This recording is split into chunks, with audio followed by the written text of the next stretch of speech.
I'll request everybody to please take their seats and settle down. We have a very important session coming up right now. We don't want to miss any of this by Nisha ma'am. So yeah. And we promise not to be boring or preachy. We promise to be fun. We're going to have more. We've met before this session, and we are quite clear we want to have a chatty and fun fireside chat rather than. I know that all of you are very illustrious designers, and we have no intention of preaching, but to chat with you and have an inclusive drawing room sort of. Am I right, Clyde? So I want to start by, giving felicitations to Anurag Batra, Sapna Srivastav and Tripti Kedia, who have put this together year after year after year and make it so exciting to just not be designers, but to meet other designers and architects and spokespersons for our milieu. I also want to give a very warm welcome to my friends and fellow panelists, Clyde, Crasto, Reema, Diwan, and Priya Daniel, who I've had the privilege of meeting at different stages of my career. And like I said, we're going to make this into a fun lounge type of conversation. Our topic is so exciting, isn't it, Clyde? It's about trends and trends in tech, and how does tech influence trends, and how do trends influence tech, and how does tech influence design? So I want to start with a fun vignette of, just a little about me. I've studied and worked in Los Angeles, in Paris, in Japan, and in Australia, in Brisbane. And when I started out in the world of design around 25 years ago, it was the beginning of the age of, iPads, the mobile phone. And in front of us, we've seen the microchip transform the world. And whatever we are seeing in tech and in AI, you'll agree with me, is the genesis is the microchip and the web. Am I right? And as we speak in the last 2 years, we see AI. And it's a whole new world. I mean, as a designer and as an author and a writer, I see that they are such fabulous tools to work in and to live in and to design in. So I personally don't see it as an impediment and just a little interesting vignette. My husband's the founder of Tata Click, so I'm living in a world of tech. My house is a world of tech. I don't see it as something, detrimental. I see it as a leap. There were diseases and there were problems in the world of design. There were diseases in the world of medicine that AI has managed to solve within 1 year what a human brain would take around 1,000 years to do. So I want to start with Clyde, who had a little chat with me last night. I want to say, Clyde, in a hyper-connected world where we are witnessing unprecedented amounts of change in design trends, in sustainable, meaningful design solutions, the challenge lies in keeping up with trending and also discerning how, trends deserve attention and technology can amplify lasting impact of design. Am I right, Reema? So as for all of you who are, not conversant with Clyde's career, he's not only a designer, but he's also a very exciting, he doodles, he does cartoons, and I just saw them just now, and I think we are sitting with an artist. Clyde, I want you to tell me, how can our current country, which is looking at the big daddy called Trump, breathing down our throats and, pulling rank with Honorable Prime Minister, how can our country and our city of Bombay look at becoming a powerhouse on its own in design? Because like we were discussing, design schools are still very a privy of the privileged. Am I right? It's not so easy to have design schools. It's not so easy to get into design schools. And then it's financially not viable. So Clyde, as a spokesperson for an eminent political party, and as an artist, and as a designer yourself, how do you see that the government could make it more accessible for young minds in places like Dharavi or Ganesh Murthy Nagar to access the world of trends, technology and design? Thank you for having me here, and good evening to all of you.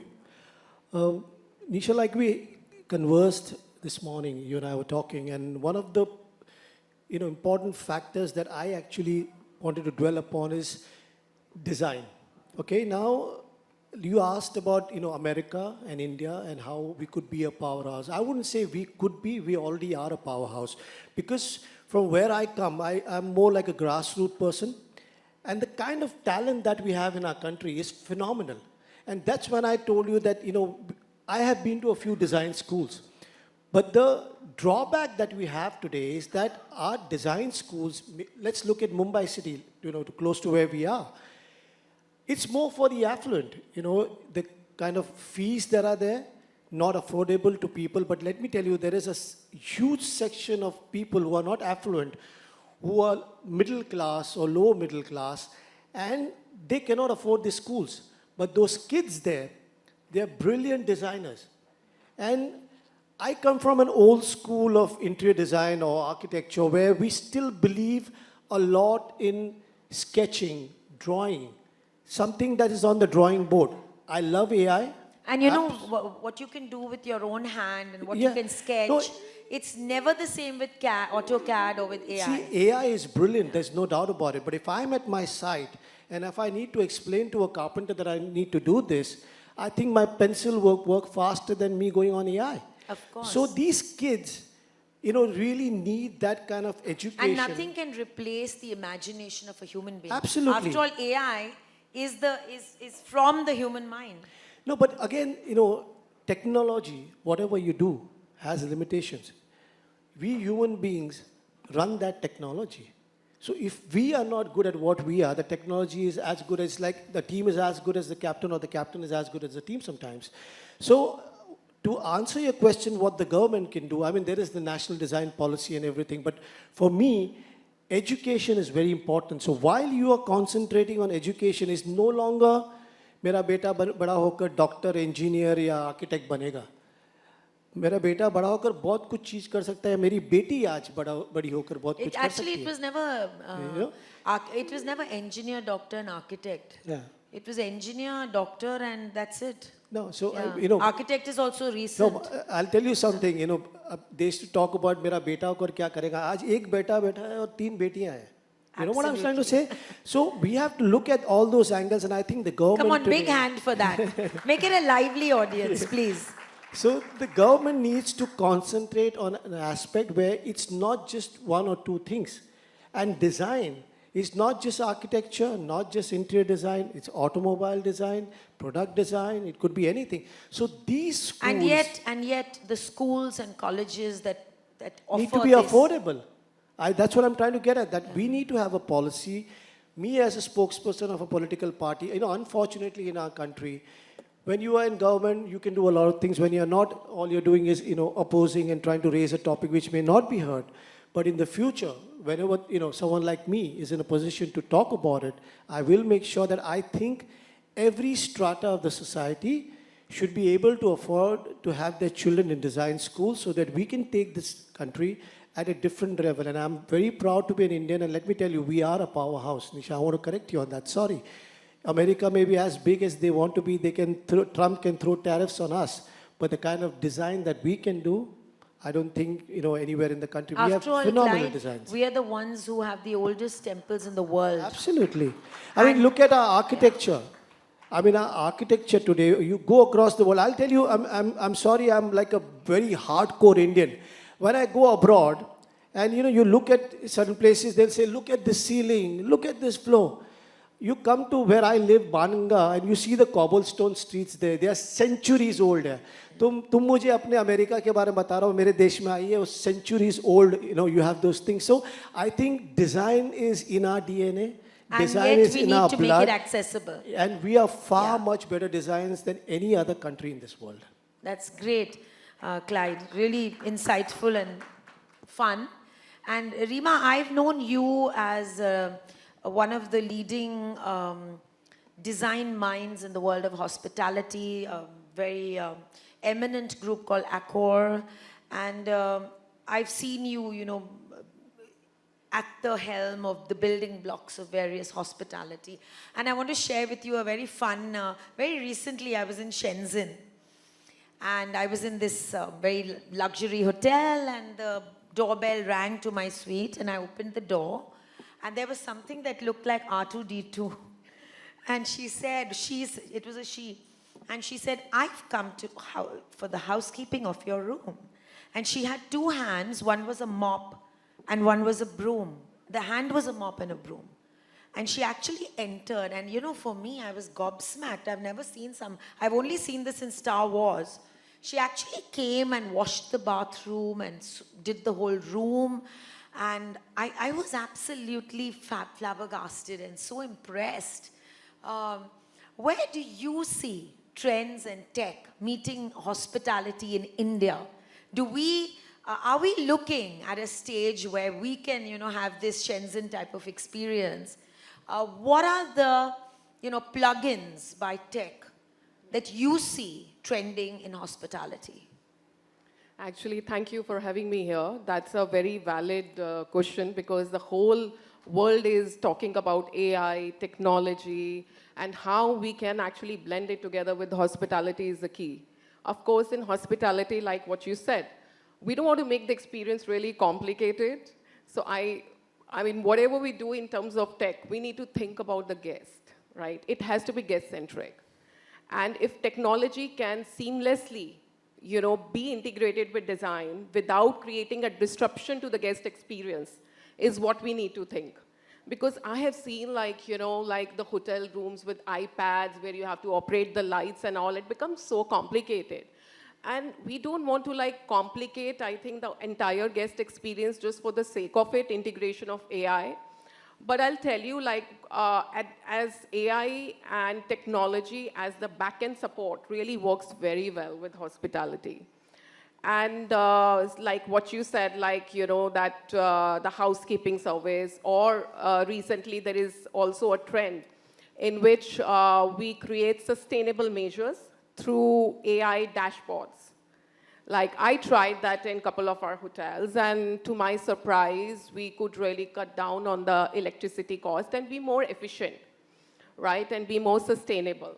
Which means that the interiors of a hotel would adjust to the exterior temperature and ambiance. Yes, yes. Yeah. And through AI, intelligently, we can actually see if the guest is check-in, right, on which floor should we place the guest so that he is comfortable, and we have a less electricity load, less AC load. So these things are actually, because ultimately, I think being part of the hospitality for so long, and I definitely encourage everybody to be a little more aware about our climate condition, zero carbon footprint, and, you know, being more sustainable. And through AI and technology, right, we can actually encourage all of that, keeping the guest experience in center. And through AI and technology, you know, if we can reduce the pain point for the guest, that would be something really good. Because, you know, there are a lot of, in terms of F&B, right? There are a lot of people who are now dealing with allergies and traveling, right? Because if you're traveling with a brand, right, you, of course, care for consistency, trust, and all. And suppose if you have visited in Hong Kong and you come to India, right? It would be really nice through personalization, right? Okay, this and so lady has these allergies, right? So that you don't need to keep telling that I am on a gluten-free diet or I'm on this. So through AI and technology, you can really craft a very customized guest experience. Yes, absolutely. I was just at somebody's house yesterday, and I mean, we all know about these frosted glasses that unfrost and frost, but I find it very fascinating, Priya.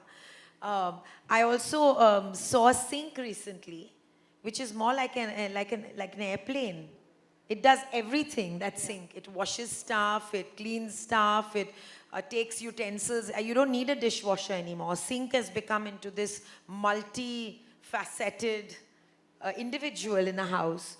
So Priya is practicing in Singapore, as you know, in 5 space design. So she's, I would say, at the helm of technology because, like I said, I was in China recently and I find Japan, I'm a very, I studied in Ibaraki, a town near Tokyo. I practiced there. And that was one of the firms that was led by the Arada Isuzaki. So I found even back then, 20 years ago, Japan was at the forefront of design and Singapore's not very far behind. So Priya, you know, a 5 space design sounds like, you know, a multitasking design company.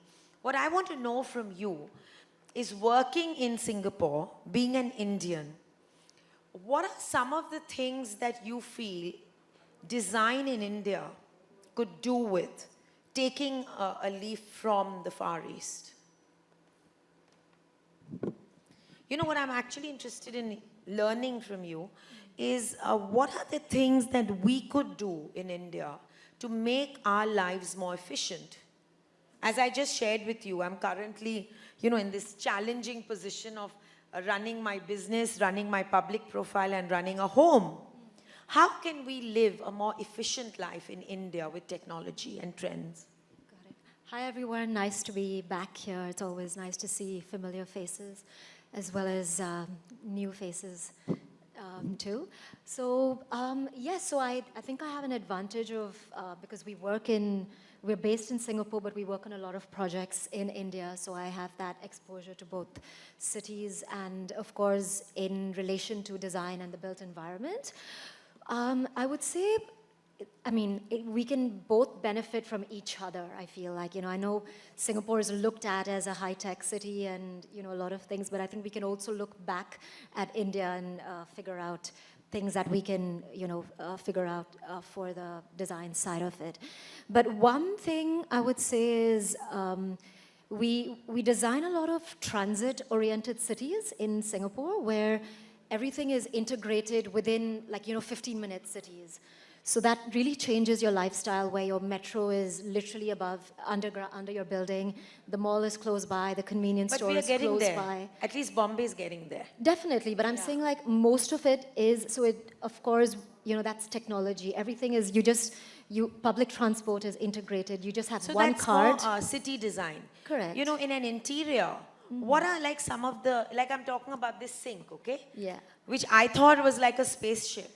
So what do you feel are some of the things in an interior, okay, that you feel that could really be transformational, which you see in your life in Singapore as a designer, as an architect? What are some things that we could be, you know, benefiting from? Like, you know, something, tell us some, you know, wow moments, some pop moments that you can add to our world of design in India. Right. So I think it's everything. It's literally from smart materials to, you know, we have countertops that are antimicrobial or, you know, seamless integration of your sockets and your wireless systems, integrate invisible speakers, invisible, you know, other kind of systems that really are very user-centric, I would say, but also not really in your face. It's very subtly done. It doesn't really show you that, yeah, look at me kind of thing. Technology is always a backdrop, but I think the positive outcome is that the user experience at the end of it is very seamless. It's easy. It's almost like the system is very hard to design and integrate, but the actual end product is very easy. It's like an iPhone. And do you see a lot of robotics entering the world? Yeah, as soon as you just come in from the airport. Because we see a lot of robotics in medicine, right? And are we looking at robotics making an entry into interiors? Yeah, I feel like there's already a lot of, you know, we're using a lot of 3D printed construction where when you go into a factory now, you have like bionic arms that are, you know, probably doing half the work for you and doing a little bit of a prototype before and testing out before the actual product. So factories are a bit different. But we still use age-old practices where it's needed, but most of the time it's integrated. And I would say other things in terms of interiors would be sensors and, you know, I think most of it is integrated in India as well, but we do it on a little larger scale in terms of, you know, malls or every aspect of the whole, in like our public transport system, and it's integrated everywhere, basically. It's almost become like part of your life. And are you seeing India, coming up as fast as maybe the Far East? Yeah, sure. I feel like you'll have a lot of, I mean, honestly, we don't have as many resources. If you see, Singapore is a very small city-state, and, we've done a lot with a little. India, on the other hand, is diverse, a federal nation. It has, in fact, there's a lot of brain drain happening there. We have a lot of your coders and your, your tech people coming from India to, add to the value of the city. So it's, you guys can really, take advantage of that for sure. And, but I think there are a few things in terms of, like when you integrate technology with larger systems, like even traffic congestion, predicting traffic, or those kind of things you can learn from us. But I think most of the other things, you really have your resources, and definitely, and we learn a lot from India's vernacular architecture and, detailing and long-standing structures that we try to incorporate there as well.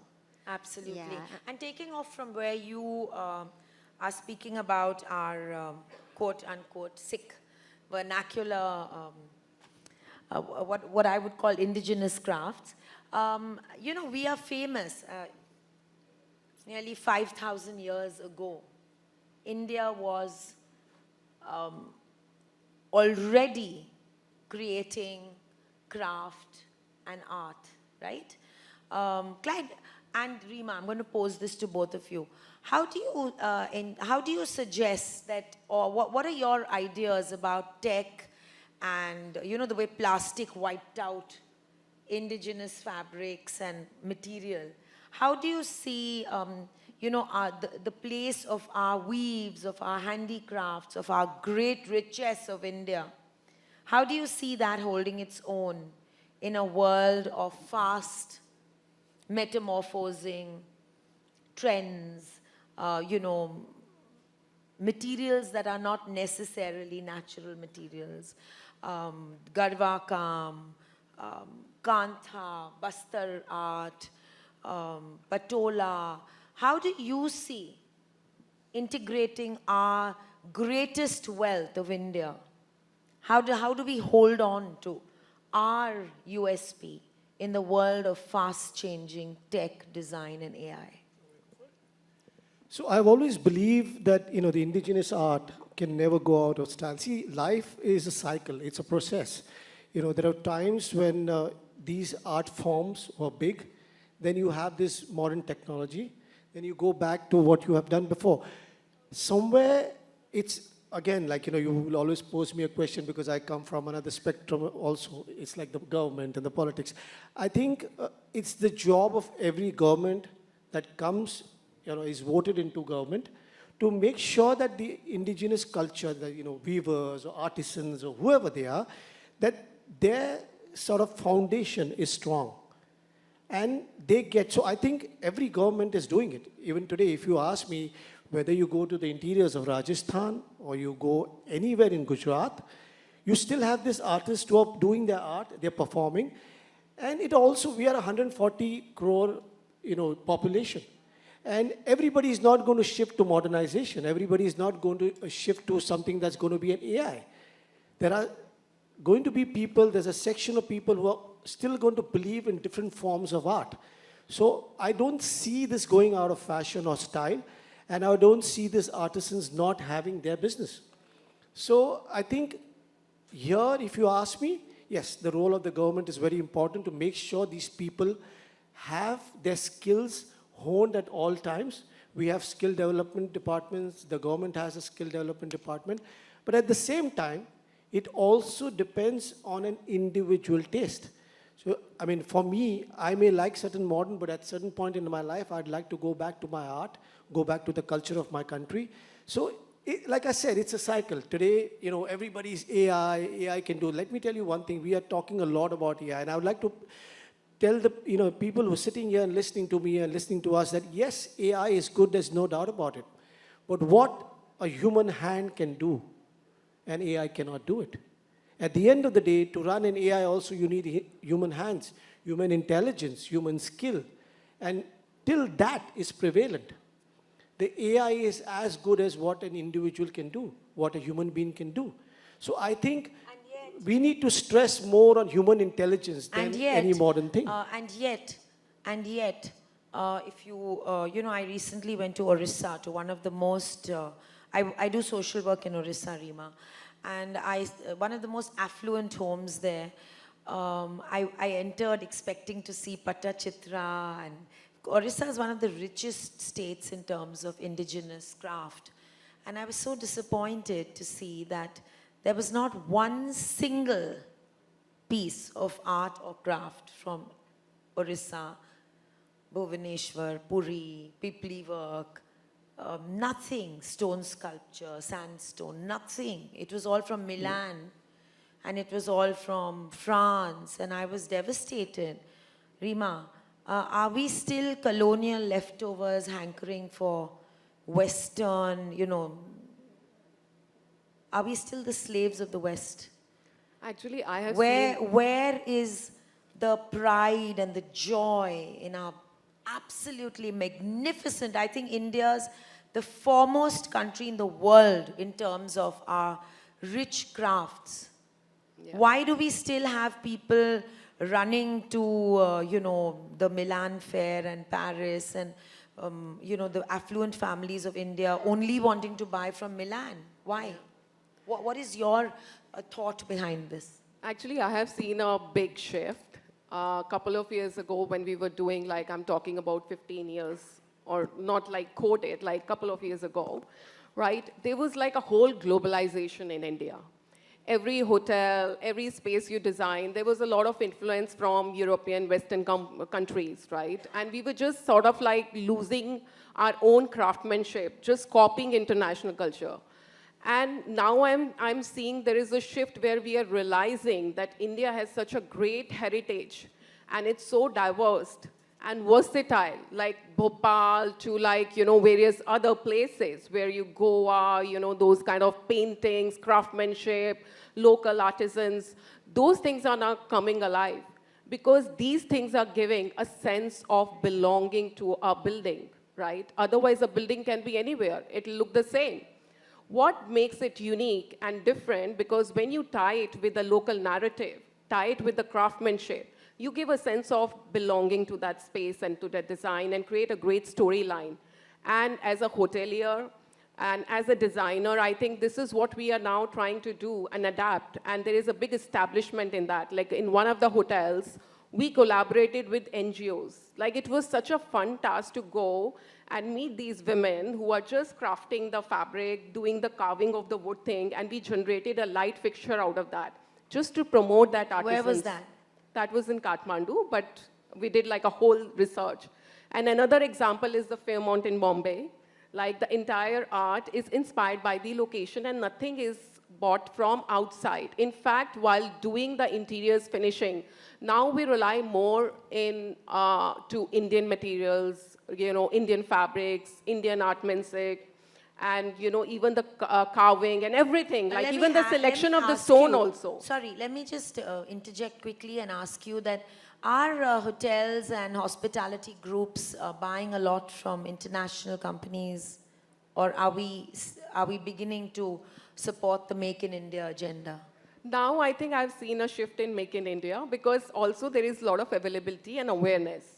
And we are realizing the strength of our own country.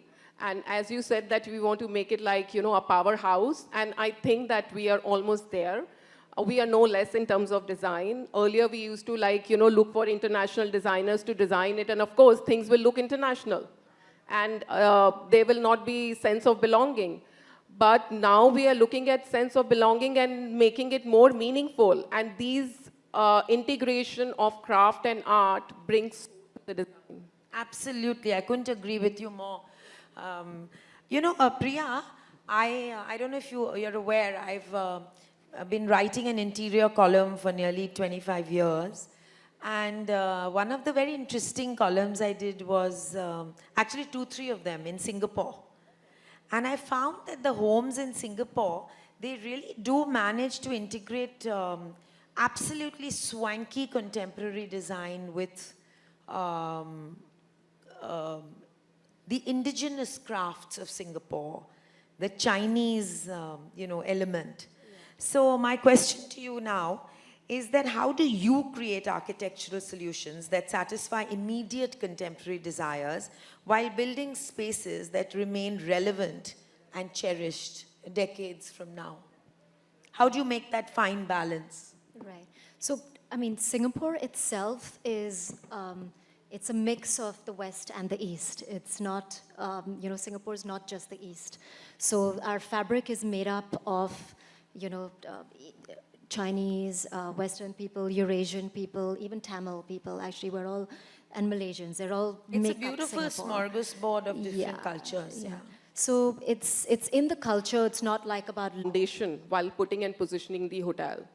And what makes it unique is how we can actually understand the narrative of the place where you're delivering that experience, and then tie it with your global standard and global design standards, right? And how beautifully you can create a storyline and can deliver it as part of your design as well as your guest experience. Because design is actually baseless when it is not delivered in the right way, right? So, I mean, if we have a great storyline, we have a contextual insight, do a little bit of research of a social insight, people who will be actually using the end space, and what is the demography, and then crafting a beautiful experience which is more wholesome, right? And having those global standards also, like, it brings trust and consistency because you know what you're getting into. But what makes it unique is basically, I say, the design and the narrative and the soul. The soul is basically the location. Otherwise, the hotel can be anywhere, but nowhere. And What yet- makes it different is the craftsmanship, the local Absolutely. thing, the narrative. That gives a sense of belonging, Sense of belonging. right? And yet, when we talk international. about hotels, Reema, we are talking about the affluent, the 1% of India. Absolutely. I want to come to Clyde and ask him, Clyde, when we talk tech, when we talk AI, we talk affluent communities.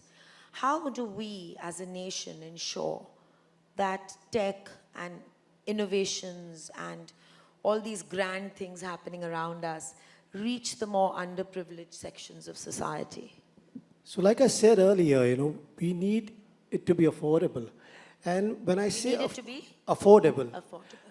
there are two things actually, not just affordable, it's also the reach. Now, when you talk about different sections of society, like we've been speaking, that they should also be privy or accessible to this kind of design. So I think we need to start from schools, okay, whether it's a private school or a government-funded school or even from a BMC school, like we are in Mumbai and, Mumbai municipal schools. Maybe we need to have subjects on design there too. Like we have drawing classes, craft classes, right from the kindergarten section, we have craft that we do. But if we have modernization like AI or technology, or even for that matter, a simple thing like AutoCAD, maybe an introduction to AutoCAD in the later, like in a secondary school, you teach AutoCAD, keep it as a subject. Maybe people, kids who are, inclined towards design will actually opt for something like that, because I remember in my child's school, they had drawing and painting.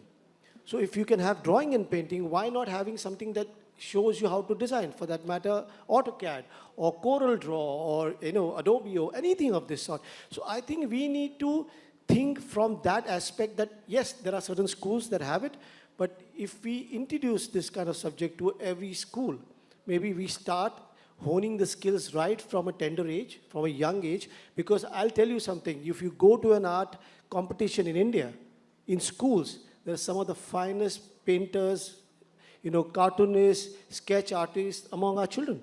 So I think we need to, sort of tap it right there, catch them young and, make sure that they learn this kind of form of design. No, I agree with you. And since this is so contextual to our country, I want to ask you, I just want you to add to, do you have anything to add to this? Because it's really important that all innovation and all tech reaches all sections of society. Being an Indian originally, what do you feel about how we can, make sure that it's not only for the underprivileged, trends, AI, technology, everything has to at some level be democratized. Yeah. No, definitely it has to be equitable and, cater to all aspects of society, industries, all across, because we are all part of the same community, we're all part of one human race. But of course, we need to have very, when we design tech or spaces, they need to be very flexible, not, and adaptable to different sort of, like I mentioned, different sort of generations or different sort of people with disabilities. There should be a barrier-free access or, maybe kid-friendly as well. So I think we definitely have to do multifunctional kind of design. But, when we integrate any AI, it shouldn't really destroy the core tenets of, the design principles. So I think you asked me the ways of doing it as well, or it's No, I'm actually just curious to know that, we are all an elite group sitting here discussing tech and AI, and yet the country is changing. One of my guests here, Shashi, is going to say, I keep citing this example, but it's one of my favorite examples of a National Geographic photographer who took a picture of this lady in a village on a riverside, doing her morning deed.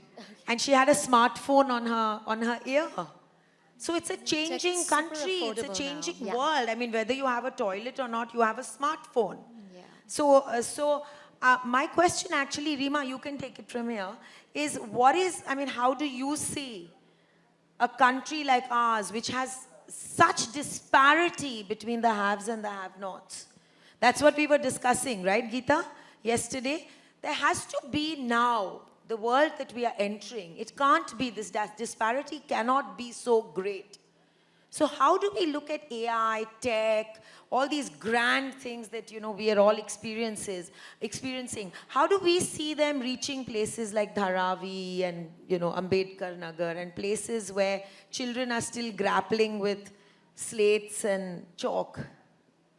To some extent, actually, I feel it has already reached, because if you see, India is really digitalized. And the smartphone on her ear, Smartphones, right? yeah, In the village. on the Rickshaw earth, like, drivers yeah, have everybody these has it, smartphones like, and right? things, They know yeah. how to use it. Absolutely. Even a small kid also of 2 years old very knows how to intuitive. operate it. And I also That's feel, the new Reema, India.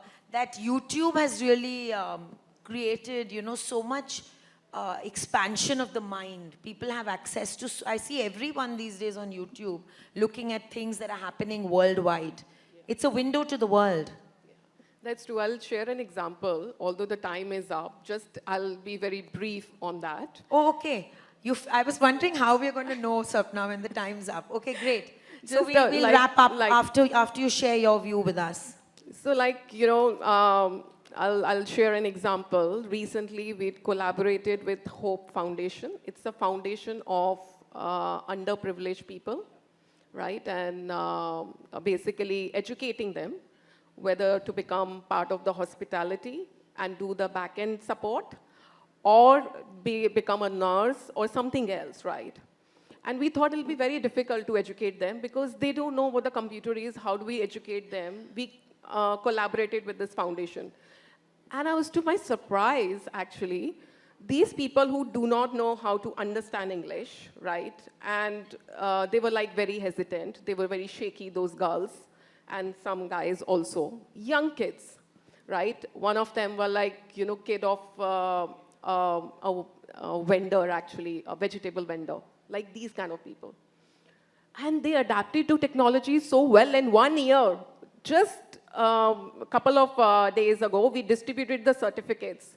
And all of them are well placed. Some of them are with the hospital, some of them with hospitality, some of them with the retail, like, doing the retail sales. So, I mean, that made me realize that, the technology in India has become really a technology powerhouse already. And it's just we need to Absolutely. plug in and it will be activated. Absolutely. And to add to what you're saying, I also see that, every technology hub in the world is all about Indians. It's the Indian mind that's so great. And I just hope that, we are able to take AI in its best avatar and create design and create an equitable world in India. I think you've been a fabulous panel, and I must say that I've had eye-to-eye contact with a lot of you here, and I'm really grateful to a rapt audience and a lovely session. Thank you once again, Sapna and Thank you so much. Tripti, for having you. us here. Thank you. And I hope I came through with my promise of it being a lovely lounge, drawing room, fireside conversation. Thank you. Thank you so much. I'll request all of you to please wait. Can we have some questions as well, please? I'm sure it's a very fascinating session. We have a bandwidth for 2 to 3 questions. So if you would like to ask any question to our esteemed speakers over here, please feel free to ask. Raise your hand. Please don't worry. This is not a classroom where you will be penalized if you answer a question anything wrong. Just feel free to have a conversation. Anybody wants to ask anything? It's not every day that we get these stalwarts all under one roof. So, it's about making the most of that opportunity. Oh, yes. I thought I was tall, but then I still couldn't spot you. I'm so sorry. However, I must tell the compere, I don't think anyone in our audience looks afraid. It's a very illustrious group of architects, builders, and developers. Since morning, I'm listening about AI, and I think the architects are killing the job of an architect. Because suppose you give me as a client 10 options, how I have to choose between 10 options? Sorry, could you repeat the last part? How can I choose between the 10 options you give? Maybe you generate with AI or render or so many things. I mean, you are doing your job or your company is doing the job and you're making so many options, but it makes us lose the sleep in the night to choose between so many options. It's your job to give us the right option, right? After you get our brief, you discuss with us everything. You give so many options, so many. Yeah, options. of course. But I just want to say that that's where a designer and an architect comes in. So, you collaborate. Are you an architect? No, I'm not an architect. No, he's No. Why he's saying I'm how does asking an you. artist? No, there's a funny thing to it. Which architect or interior designer gives 10 options? I don't know. Please because don't do it. They are saying 10 saying options is too much. Before we give with the I hand hope you're drawing, paying for the 10 options. Yeah. No. I actually want to just answer him if you'll Yeah, allow I me. like to answer They you. say like with the hand drawing we give 2 options. With AutoCAD we give 5 options. With these more tools, AI tools, we give 10 options. So I thought you were killing your job. Means if you give 10 options, I cannot. No, No, just so before I'll we answer on entered that this one. session, I was sitting with a group with my family, discussing AI. What's your name? Sorry, my name Amit Kumar. Mr. Amit, I just want to say that that's where the designer comes in. That's where the architect comes in. So you sit with your clients, you suggest what's great for them. They give you their requirements and their, their feel, their genesis, what they want in an interior. And and that's why we started this session, Reema, by saying that AI can never ever replicate the human mind. Because eventually your designer and your architect is literally like a counselor. There are times that I've had to actually separate a husband and wife from killing each other on a design table, because the husband has a different point of view and the wife has a different point of view, and it's the designer who comes in like this counselor and brings a midway point. So the designer is actually able to translate whatever the 10 options are for you, and it's a beautiful collaboration, and that's why a designer or an architect can never be replaced by AI. Am I right, Priya? I feel like options is a dangerous word to use. Like options is what we do within our, our office or teamwork within architects. Absolutely. I feel the final thing we present to the client is a solution. Like we're actually giving him a solution to his requirements, his, basic needs or what his challenges are. It's not, if you're doing options, it could be maybe themes or something if you want to, it's not about different options in design. So I would say the ones who are presenting you 10 designs, you're definitely going to be, and then you check Pinterest again, you wake up with another 10 designs.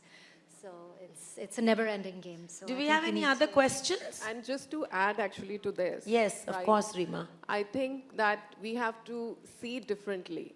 We need to see AI and whether it's option or trends and whatever, as a facilitator, not as a replacement, right? We are not, I mean, AI is not replacing and It's just cannot replace a it's human. enhancement just a, of your yeah, it's a design. facilitator. Correct. Any other questions real quick? One last. Sapna, do we have time for one last? One last question real quick? Yeah, please go ahead. Can we get a mic to him? My question is to Ms. Reema here. Hi, myself, Mandar Kamble. I'm an architect who designs hotels.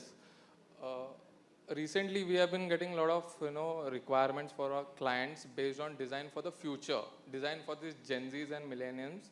What are your thoughts on designing for this crowd? Because these are the people who are going to experience the guest rooms and the hotel spaces now. That's actually. Except the tech While part, she answers that, can we get a mic to him? Please put your hand up. Ms. Reema, I don't want to hear the generic technology aspect, because we all know Gen Zs are privileged to have the technology aspect part of it. Other than that, how do we integrate the experience part of it so that the Gen Z people's experience are elevated? Actually, it's a very tricky task, I must say. And because designing it for the Gen Z, right, I call them actually the design for nomads.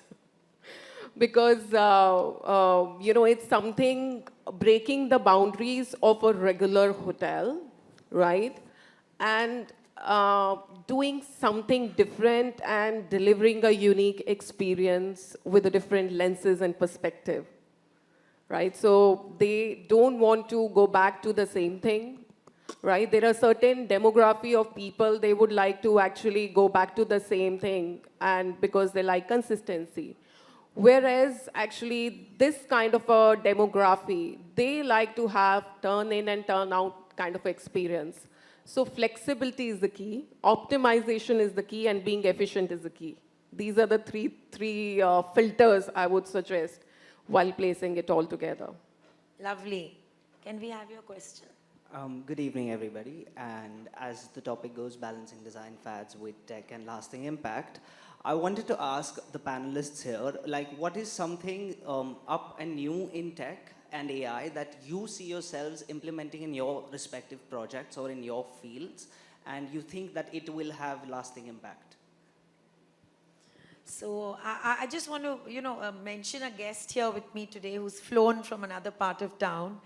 Geeta, I went to her house yesterday, and I thought she's introduced, a lot of tech to make a small space so interactive and so amenable to a fast-paced world where staff is going to become obsolete. India's very soon becoming like the West, where an equitable world will have people sitting at tables together and not have such disparity between haves and have-nots. So I see tech and AI as, a tool to make life more easy for professionals like us. But what I mean to say is, now we have the Alexa Dot or the Apple Home systems where your lights are connected to the same automation, and your doors and windows and everything is connected to the same automation, right? Now we have Alexas and all these kind of gadgets that we can introduce into our homes. But And that also can make things very confusing. Absolutely. Yeah. But when we're speaking about redevelopment, infrastructure, and big projects, what is something in key, high-tech, advanced AI, or whatever you might call it, that you see yourselves implementing in your projects? Can I answer that? Yeah, Please. Okay, you see, the thing is, design is a very personal thing. What is comfortable to you may not be comfortable to me. I know families who refuse to use Alexa. They don't use that Echo Dot or whatever. They say, we just don't want to use it. They seriously don't get into it. At the same time, what suits you may not suit the other person. So as a designer, for me, as a professional designer, interior designer, for me, my world depends on my client.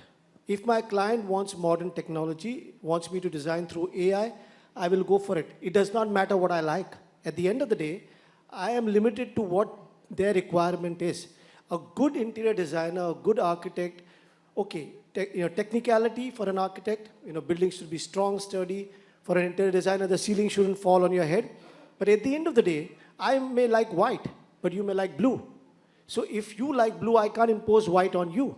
So if you... And yet, Clyde, Yeah. and yet I get where he's coming from. And yet, like I said to Mr. Amit there, a designer is like a counselor. So one Absolutely, can have absolutely. one's pet AI or tech tools. Priya, you'll agree with me, which you can advise a client to use to make their lives more. Because you're sitting with 3 women here, working women, who need to manage home Yeah, and absolutely. work. And you were part of that conversation. that's what I was trying to tell where you a here, country, is- we yeah. still live in a country where role sharing is not something that an Indian man is really used to. So what is important here is, like I'm not 6 feet tall, but there are people in this room that are more than 6 feet tall. So if I go to a house, I need to design a door for that person's height. I don't have to look at me. I'll give you a very funny anecdote. But Clyde, that's a no-brainer. No, That's no, a no-brainer. no, I'll tell you so why. we do customize a home. No, why am I giving but you an also, example? what's your name, did you say? My name is Jasser, I didn't say. What is it? Jasser. Okay, so Jasper says... I'll give you a very funny anecdote. Okay, I had a carpenter. Okay, and I just need to tell you why this is very funny and also the mindset. Now, when I spoke to him and we were designing, and I told him this door lock has to come at a height where an average person can open it. Okay, I am about 5 feet 7 inches. So we look at an Indian average of 5 feet 10 inches. That's our Indian standard height. Now that boy was only 4 feet 11 inches. And I'll stand up and show you what I did to him. And I realized this was years ago. I told him, वो जब हमारे client आएंगे तो वो दरवाज़ा अच्छी तरह से खोल सके वैसे बना देना तुम. Now that man is 4 feet 11 inches. His height was here and he put that door handle there. And when the man came, who was 5'10", for him he had to bend down. So what I'm trying to tell you is, it's what the client's requirement is, it's not what I require. So the carpenter did what he thought was comfortable to him. You cannot do that. You have to do what is comfortable for your client. And that's where, when she says we are mediators or psychologists or some kind of, behavioral pattern changers, we need to understand the client that well and design according to her or him. It's like... No, actually, that's design according to the client. What Jasser was asking was, No, am so I right? that's why when I He's say asking that... how AI So if the client and wants an tech AI, I'll use an can AI. If they don't add to want the it, I won't use it. experience. Yeah. Can So I if answer they want that? AI, we'll use it. If they don't want AI, we'll do the normal thing. Yeah. But I think Reema, you can enlighten him also Yeah. as to what I think what he was, and it's an interesting thing that he's asked, that how do we as designers use some amount of tech to transform and facilitate and make life easier for our end client, not taking away from customizing and making comfortable, not taking away. For me, that's a no-brainer. You obviously go with what the client wants. But Clyde, when I talk about being a counselor, what I'm trying to say is we are in the hot seat of knowing what's the latest. So how do we help them implement? For instance, I as an architect and a designer, practicing for 25 years, learned a few tricks yesterday from my friend. So so we are always open to learning. I'd say we are eternal learners. And yes, I know we are out of time. She'll just answer this last thing and then we'll take a bow. Reema. Customization is important, personalization of design is important, and having the understanding of that is important. How basically you can, take advantage of AI while putting this entire thing together. There is a big evolution in the engineering systems. There are cooling systems which have AI. There are, I can talk about the lighting, which has AI. You can transform the interior space with just AI lighting. You can transform the architecture and save so much of electricity, right, by just AI. So there is a lot which you can do on the face of it as well as at the backdrop of it. Great, thank you. I just want to end by saying my greatest desire at the moment is to have Iona. You remember Iona from Richie Rich? A robotic butler, Jeeves. Yeah? Yeah, so that I can work more and enjoy life a little more. Thank you for being a great audience, taking a bow and signing off. Thank you so much to all of you for joining us over here. I'll request all of you to please kindly wait on stage. I'll request Tripti, Kedia, publisher and business head, Realty Plus, to please kindly give away the token of appreciation to all our esteemed speakers over here. Thank you so much. And once again, Zor se taali for all of them, please. Thank you, if I may request. Thank you.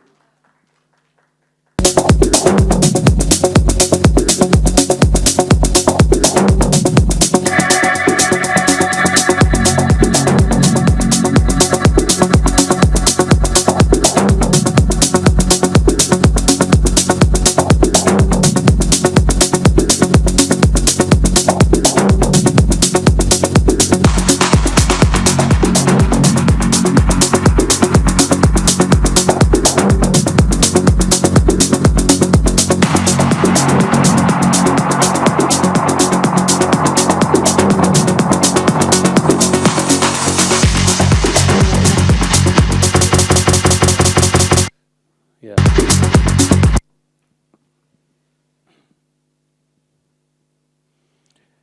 Before the next dialogue session, एक dialogue में बोलूँगा इतना सन्नाटा क्यों है? शोले का dialogue. Let's have some clapping and appreciation, ladies and gentlemen. I'm sure the photos will turn up even better, right? Super stuff. Thank you so much to all our speakers for turning up over here. Thank you so much, Tripti, for joining us over here to do the honors.